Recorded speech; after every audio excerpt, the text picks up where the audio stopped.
Hello, I'm Mantastic'c and Fantastic, and today I want to talk about the Gung Ho collab, which has just returned once again to North America. So, as the name implies, this IP is owned by Gung Ho, which means it's going to return on a regular basis, which means you can also expect hopefully a reasonably regular stream of steady buffs with every rerun, which in turn makes these cards reasonable long-term investments, because if you acquire some valuable cards now, there's a good chance you can get value out of them right now, along with possibly regaining that meaningful usage in the future. Now, for the rolling rates, they're actually pretty reasonable overall, with the 7 stars comprising 18%, 27% for 6 stars, which is pretty good. Like, you can't trade for the 6 stars, you can trade for a good chunk of the 7 stars, so you can be rolling and expecting a reasonable chance of acquiring something of true value.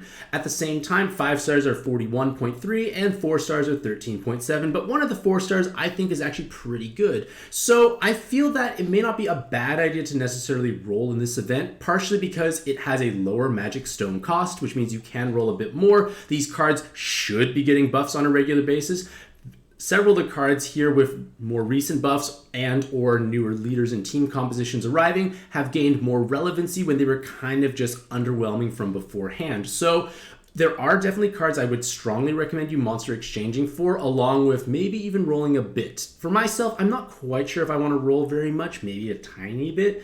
Maybe I'd like that chance of that 4-star card. Maybe picking up some 6 stars could be nice. But either way, let's take a look at the cards right now. So the first card I want to draw attention to is Shikigami in their dark color form, because 2 of these cards are able to create a beautiful system that is utilized that can farm a wide variety of content. So their awakenings are pretty much all just purely offensive, with 3 attack well below 50% and a 10 combo awakening. So large amounts of damage there. You have a sub-attribute that matches, so assuming it's not super gravity dungeons, that sub-attribute is going to be hitting pretty hard. There's a good chance you do have another attack well below 50% weapon assist available in your box. Slapped it on them, they gain another 2.2 times damage. But this active skill on a 2-turn cooldown reduces your health to 1, gives you no skyfalls, and then changes the far columns into dark orbs. So on 6x5 boards, you make 10 orbs. On 7x6, you are making 12 dark orbs. So it's a steady stream of dark orb generation along with the no skyfalls, which in turn makes them obviously quite desirable for farming. And in fact, they can actually utilize as subs on a reasonably wide variety of teams, because for Training Arena 3, stick 2 of these on your Lu Bu team, and maybe you just bring like a low-key active skill to just give yourself that long-lasting attack buff, maybe another hard-hitting card if you really need. But point of the matter is, it's an easy way to farm up your cards to level 120. This is still the Training Arena 3 team I use because it is completely mindless. I just hit the Shikigami and just swipe the middle of the board, and I don't even have to look. The no skyfalls makes it go reasonably faster. This team can also be utilized in super gravity dungeons such as like Gem Rush. I have utilized a solo mode team because, again, they do hit pretty hard still. There are ways to stack your damage by layering on killers and or attack well below 50%. So if you have a Lu Bu, which is a good chance you do because he's an old Pantheon card, Shikigamis can be quite meaningful. At the same time, MD2 teams do utilize Shikigami for Blackbird, although like Ina and Tokoro, whatever his name is, I can't pronounce that name, or like Hadlar. Point of the matter is, if you have those leaders, it can be a great way to have orb generation. So I picked up 2 of these on actually both of my accounts. I don't know which rerun it was, and I feel like I still get pretty good value out of them. So if you do have monsters to exchange, you do have at least a Lu Bu to like swipe yourself through various farming content, it can be quite meaningful. For Gung Ho Minerva, she has now gained even more relevancy with gaining a 4-attribute Super Awakening, because she's 777 combo with 2 4 attributes, so quite a large amount of personal damage. But the main reason why she's so desirable is on a 3-turn cooldown, you gain an attack and recovery buff for every time extend on your team. So you are going to have a looping RCV and attack buff. So for For Alj kitties, it's not quite as great because the RCV buff is probably not going to be necessary due to the fact that they auto-heal, but for essentially every other Rainbow leader out there, this is a pretty magical card to have on your team because you have a looping attack buff, you have a looping RCV buff, and the fact that it's such a low cooldown means you can easily inherit something over top of her, so you can have upfront value as soon as you enter the dungeon, or you let it overcharge as something else. For instance, on my low cooldown base cards, so oftentimes I'll inherit a long-lasting almost looping shield active skills such as Crusader, which is further down the list here. Point of the matter is, inheriting that on top of Minerva gives you access to this looping buff, or you can try and utilize a reasonably long-lasting shield that will charge up pretty fast. Of course, you always can just throw on your absorption cancellations on top of her, use them at the beginning of the dungeon, and just enjoy the looping aspect afterwards. Point of the matter is, high personal damage, a great active skill, low base cooldown, and if you get leader swap, assuming you had god-type cards, it's not the end of the world because you at least still have the effective health that you're kind of looking for. Another card that I would strongly recommend is monster changing for her, just because if you do play rainbow teams, and assuming it's not Alj Kitty, there's a good chance it's going to be quite meaningful. And at the same time, trades in this event are actually quite inexpensive. There are not too many places you need to, dump your 6-star Godfest exclusives unless you went a bit too crazy in the Hello Kitty event. For Gung Ho Knight, his best value form is going to be his base form, assuming you don't have Varroa Kitty. And also, if you don't have Varroa, then he's a little bit better. But point of the matter is, why is he good? Is because he gets a Dungeon Boost Awakening. He has an active skill that is a button, so you can actually button through content to go faster, which means you can inherit a Dungeon Bonus Weapon Assist. So you can come with 2 Dungeon Bonus Weapon Assists while still having a button-style active skill. And the leader's skill is 1.3 times egg drop rates, and you gain attack multiplier if you match 7 or more combos. There are only 3 cards in the game that have this egg drop rate bonus. Varroa Kitty, which may not come back for a tremendously long time, Knight, and the regular Varroa. So if you don't have regular Varroa or Varroa Kitty, I strongly recommend you pick up Knight, especially due to the fact that farming in solo mode may oftentimes be your only way to farm if you don't have an alternate account, and playing the lower difficulty stuff, such as the Gung Ho collab stuff, can give you lots of tickets potentially. So it is a valuable card to pick up, especially if you don't have Varroa or Varroa Kitty. For Gung Ho Belial, she has definitely gone through quite some changes over time, and at one point in time, she was actually arguably like the greatest cleric possible because no one could compete with her healing prowess, her low cooldown, reasonably accessible. Like, it didn't matter if she did no personal damage. The fact that she could heal up so easily was a big deal for teams like even Royal Oak and Nautilus, or any like 4 times health, big shield, no recovery multiplier leaders. Unfortunately, we have kind of shifted away from those types of teams. That big healing sticks are not truly needed at this point in time, and her buff really just gave her more recovery. Like, she has essentially 6 enhanced hard orbs, and she was already stupendously great at healing up by matching exactly 4 hard orbs. With this big recovery stat, it's complete overkill at this point in time, but it's kind of cool still. It is an orb skin, so you could technically purchase it. Their active skill does cut your health to 1, reduces, and then it gives you a full cleric style active skill. The cutting your health to 1 is not an issue because you can easily heal back up with exactly 4 heart matches. She comes with 4 skill boost, poison resist. This 10 combo, normally be pretty cool on some cards, but the fact that she has quite a low attack stat and no other real offensive awakenings outside of a VDP means that's probably better you actually have the skill boost. For her dark form, still a strong farming style leader. They have a 10 combo twice, and they have 2 attack while below 50%, so large amounts of personal damage here, and their active skill is a 1-turn cooldown, which gives you a 50% health cut, which will again trigger all of these beautiful awakenings, and you get -1 second orb movement time, which will overwrite any existing time debuff, which is quite helpful, and then unlocks the whole board and creates 3 darks over non-hearts. So it's a 1-turn cooldown active skill that gives you orb generation or just overwrites time debuffs, along with being so flexible because you can just easily inherit something over top of it and take advantage of that while enjoying Belial's wonderful awakenings and whatnot. So a very powerful aspect in that sense, along with a leader skill that does work when you match 6 or more connected dark orbs at once. You do have a large attack multiplier. It's a large health multiplier, but in theory, you're probably cutting your health lots of times to trigger these attack while below 50%. It is another farming style leader if you're able to match a row with relative ease. I feel like Lu Bu has definitely superseded her in many cases because you are able to simply just use the Shikigamis and swipe. Conversely, Dark Belial could also be utilized if you have full board swipes because it's 6 or more connected dark orbs in theory. So it's, again, pros and cons, along with the fact that her attack stat is actually comically high when you look at it. Her attack damage is quite high considering your sub-attribute will hit meaningful amounts of damage. Another orb skin card you can potentially purchase is Crusader, and I feel like in their base form, or their transforming form, it's okay. If you desperately need something that gives attribute absorption, cancellation, void, damage, void, sure, you could definitely make the arguments that they are a useful card in that sense, but I feel like the main value of their card is their weapon assist, because it gives you a skill boost, 2 team HPs, and a regular HP awakening. So a large amount of health is transferred over to your team just through these awakenings. And then the active skill is a 7-turn cooldown that gives you 8 turns of 35% damage reduction. In theory, if you inherit this over a 1 cooldown card, you have a looping shield. So I like to use this card on basically any of my low cooldown cards, or even transforming cards potentially when I know I don't need the transformed active skill that often, because with such a low cooldown, it will charge up, and you can definitely pop this right before when you're on like the final floors, and there's a good chance you're going to take multiple turns to actually clear that given floor. And with an extra 35% damage reduction, can greatly ease team building restrictions, because you can free up those team HP awakenings because you have all this extra bulk, along with the fact that the weapon assist does come with a large amount of bulk as well. I think it's quite a powerful weapon assist still. I do find myself using it on a modestly reasonable basis, simply because it's such a long-lasting shield on such a low cooldown that enables me to potentially like farm through content that I would have been possibly harder to potentially team build around.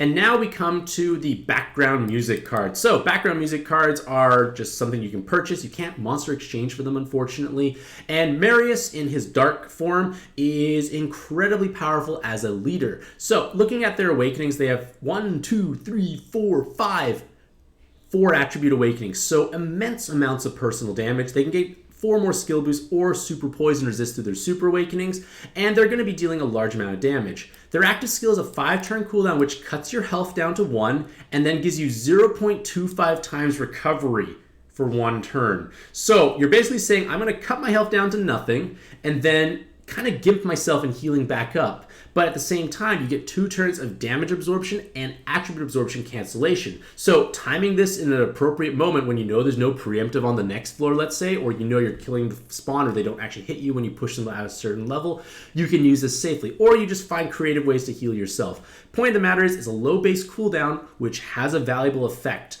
Now, their leader skill looks kind of sad right now, but the problem is PadDB doesn't display scaling leader skills particularly well from an attack multiplier point of view, because you gain 2 times attack and increase your combos by 1 for exactly 5 connected orbs. So exactly 5 orbs, you gain bonus combos and a higher attack multiplier, which just goes up and up and up in theory. So it's kind of limitless, so to speak, in the sense that if you do Skyfall them, your attack multiplier just keeps going up.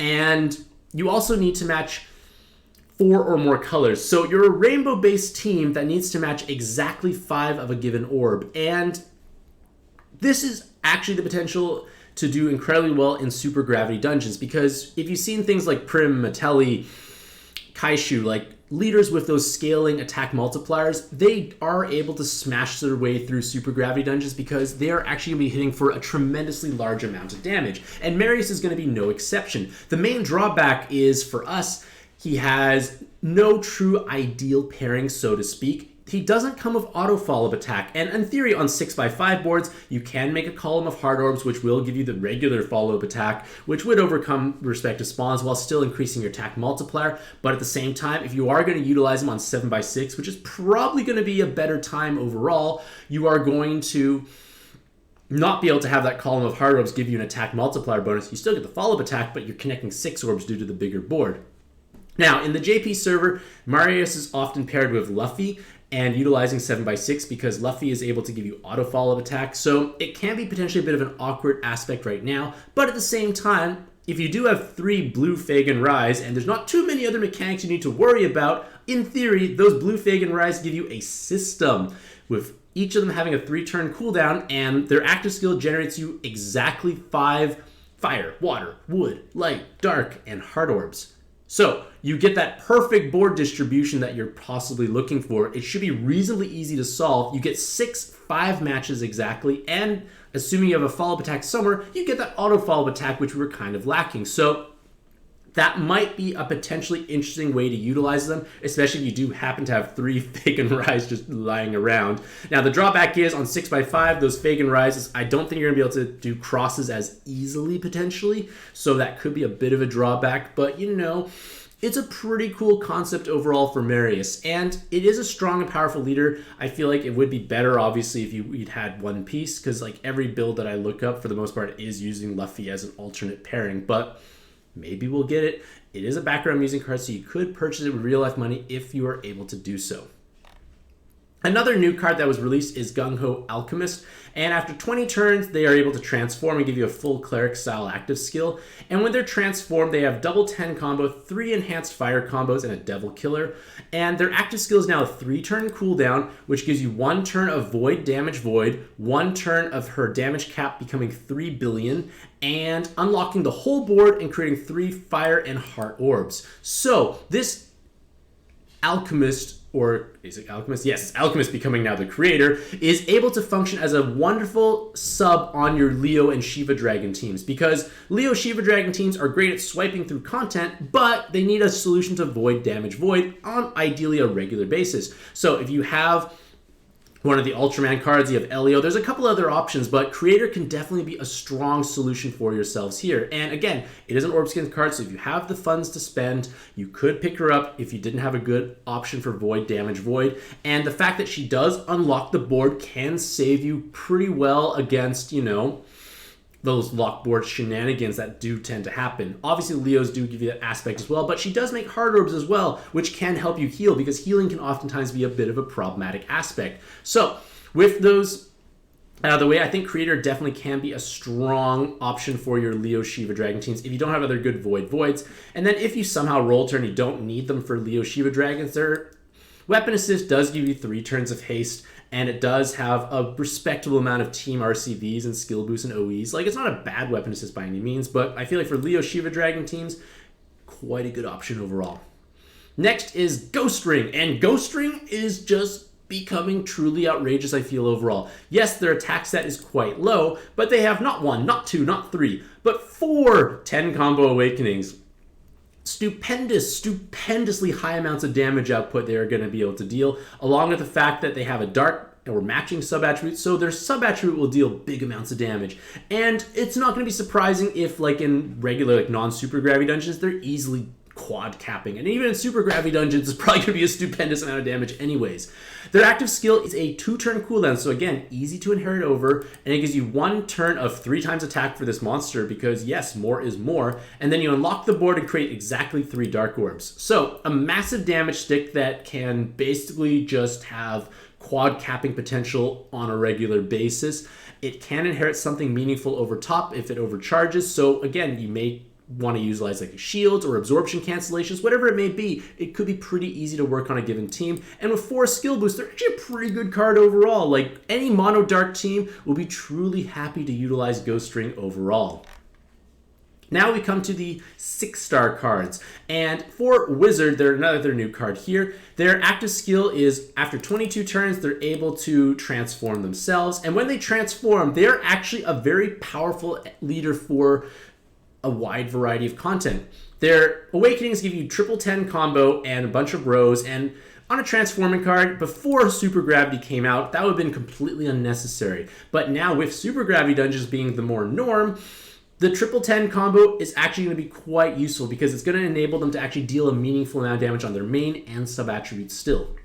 And then once they're transformed on a 3-turn cooldown, they give their damage cap, or they raise their damage cap to 4 billion. So they're basically like a non-transforming card at this point. You unlock the board and change light and dark to water orbs. So a powerful orb generator that's going to ensure that they deal spectacular amounts of damage. And I guess another point to mention is with that red sub-attribute, you could utilize them in all attribute dungeons if that was a restriction that was problematic. So that's kind of cool too.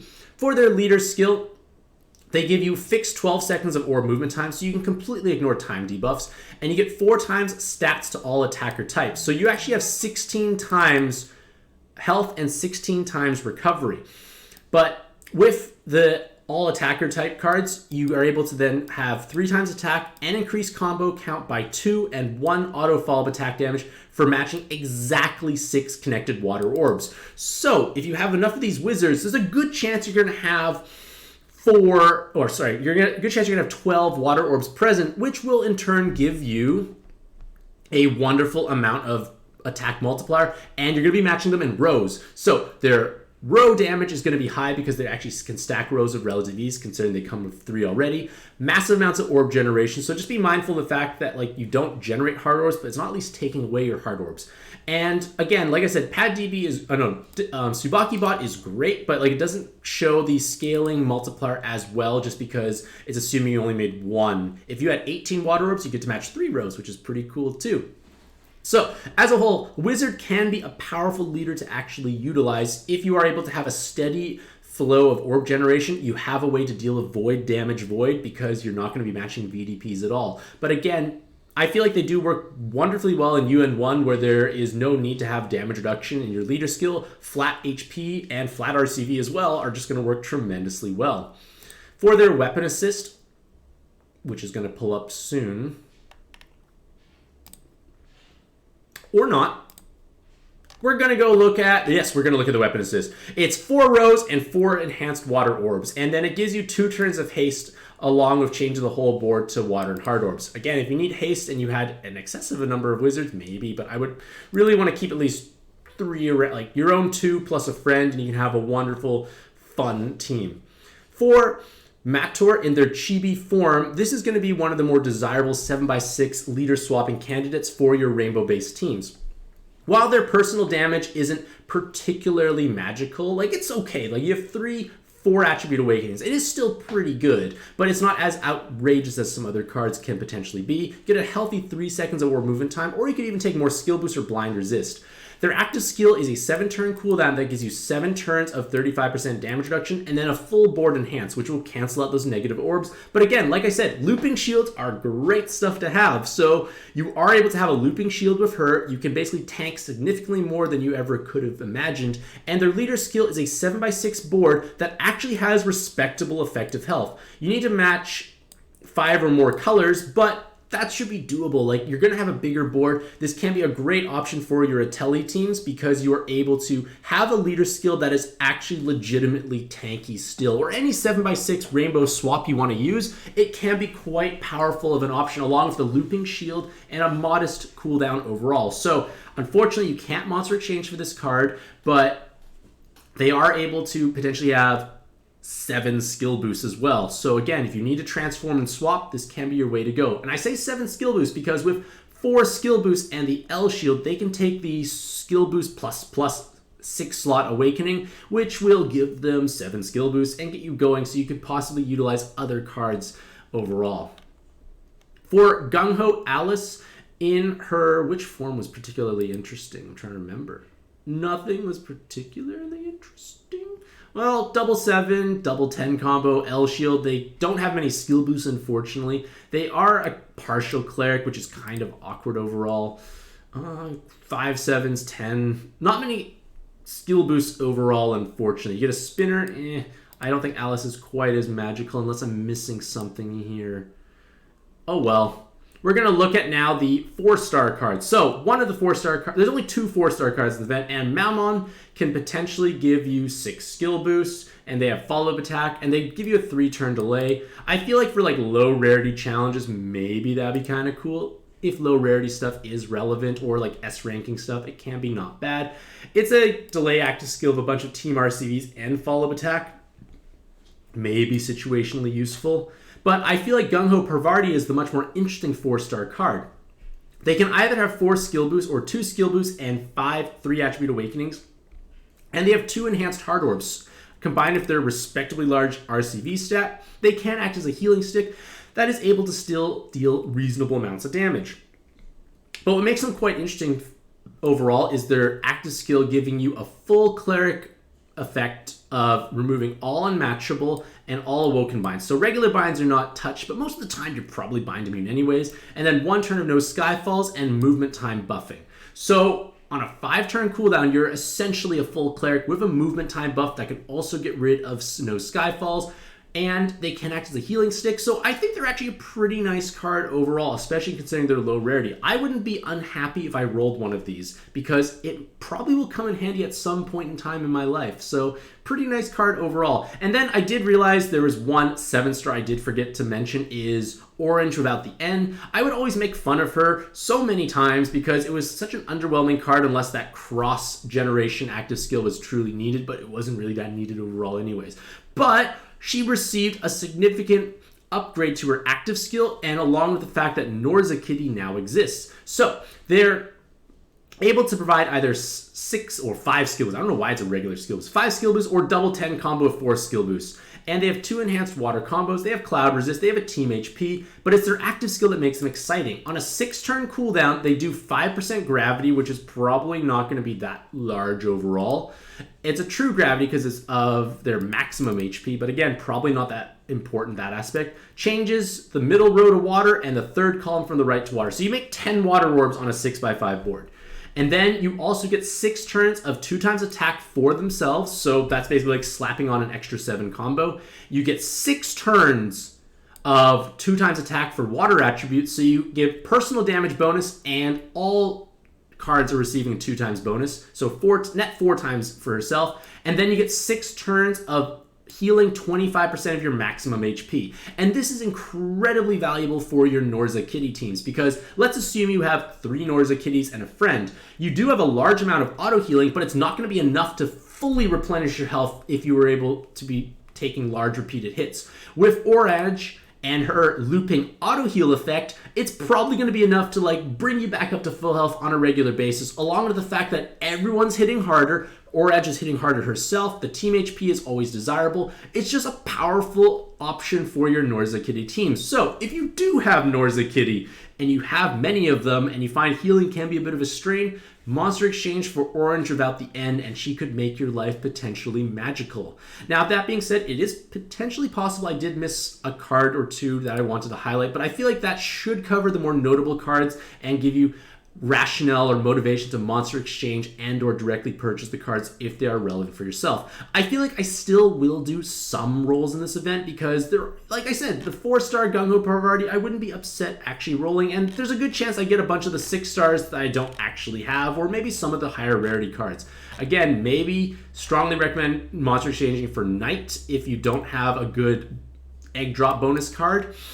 Gung-Ho Minerva if you like looping time and RCB buff for your rainbow-based teams, and Shikigami for delicious swiping, but you do need to have 2 copies of them. But regardless of all that, let me know what you, ladies and gentlemen, think about this event in the comment section down below. Do you think it's actually worth rolling it? And if you did roll, what did you acquire? Regardless of all that, hopefully you all have a truly fantastic day. I wish you all the best in your own pet adventures, and happy puzzling.